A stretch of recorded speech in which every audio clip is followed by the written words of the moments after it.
Dans la prière, votre être intérieur est de plus en plus infusé de la lumière et de la force de sa présence et des vertus de ses attributs. Ces facultés finiront par emprunter les canaux de vos facultés humaines pour s'exprimer. Vous commencerez à ressembler à votre Père qui est dans les cieux. Moïse, en son temps, était devenu un prodige et un signe pour son peuple. Vous aussi, vous deviendrez une lumière dans votre...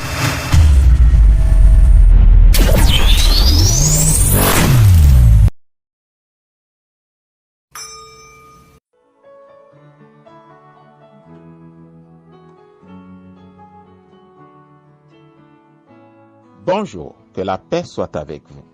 Prier, c'est communiquer. Mieux, c'est communier avec Dieu le Créateur, l'auteur de la vie. Dès que vous naissez de l'Esprit, vous devenez effectivement membre de la famille de Dieu. L'Éternel devient votre Père et vous devenez son enfant, je dirais, légitime. Dans Jean chapitre 1, au verset 12, nous lisons « Mais à ceux qui l'ont reçu, à ceux qui croient en son nom, elle, c'est-à-dire la parole de Dieu, leur a donné le pouvoir de devenir enfants de Dieu, lesquels sont nés non du sang, ni de la volonté de la chair, ni de la volonté de l'homme, mais de Dieu. Et comme tout parent responsable qui aime ses enfants, le Seigneur aime passer du temps avec vous. Nous pouvons lire dans Galates chapitre 4, versets 6 et 7, ce qui suit. Et parce que vous êtes fils, Dieu a envoyé dans vos cœurs l'esprit de son Fils, lequel crie « Abba, Père ». Ainsi, tu n'es plus esclave, mais fils. Et si tu es fils, tu es aussi héritier par la grâce de Dieu. Vos moments de prière constituent des moments privilégiés de communion avec lui. Dans 1 Jean, chapitre 1, déjà au verset 3, nous lisons « Ce que nous avons vu et entendu, nous vous l'annonçons à vous aussi, afin que vous aussi vous soyez en communion avec nous. Or, notre communion est avec le Père et avec son Fils, Jésus-Christ. Et nous écrivons ces choses afin que votre joie soit parfaite. La nouvelle que nous avons apprise de lui et que nous vous annonçons, c'est que Dieu est lumière et qu'il n'y a point de ténèbres en lui. Psaume 116, versets 1 à 2, dit aussi merveilleusement « J'aime le Seigneur, car il entend mes prières et il y répond, parce qu'il se penche vers moi et qu'il m'écoute. Aussi longtemps que je respirerai, je prierai. » En passant quotidiennement du temps dans la prière avec le Seigneur, vous êtes fortifiés et affermis par sa présence. Il est juste là, avec vous, même si vous pouvez ne pas le voir, bien sûr, avec vos yeux physiques.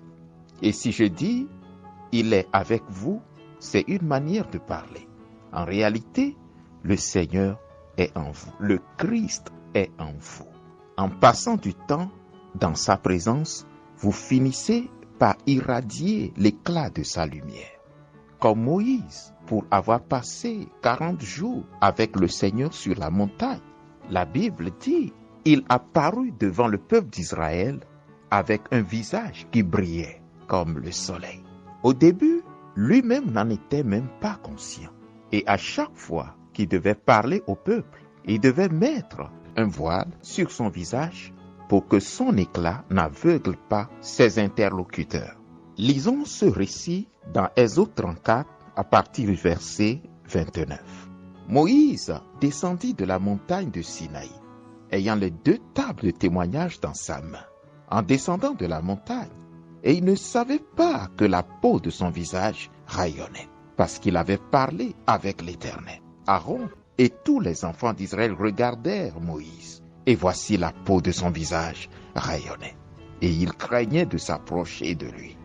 Moïse les appela. Aaron et tous les principaux de l'assemblée vinrent auprès de lui, et il leur parla. Après cela, tous les enfants d'Israël s'approchèrent et il leur donna tous les ordres qu'il avait reçus de l'Éternel sur la montagne de Sinaï. Lorsque Moïse eut achevé de parler, il mit un voile sur son visage. Quand Moïse entrait devant l'Éternel pour lui parler, c'est-à-dire prier, communier avec lui, il ôtait le voile jusqu'à ce qu'il sortît. Et quand il sortait, il disait aux enfants d'Israël ce qui lui avait été ordonné. Les enfants d'Israël regardaient le visage de Moïse et voyaient que la peau de son visage rayonnait. Et Moïse remettait le voile sur son visage jusqu'à ce qu'il entrât pour parler avec l'Éternel.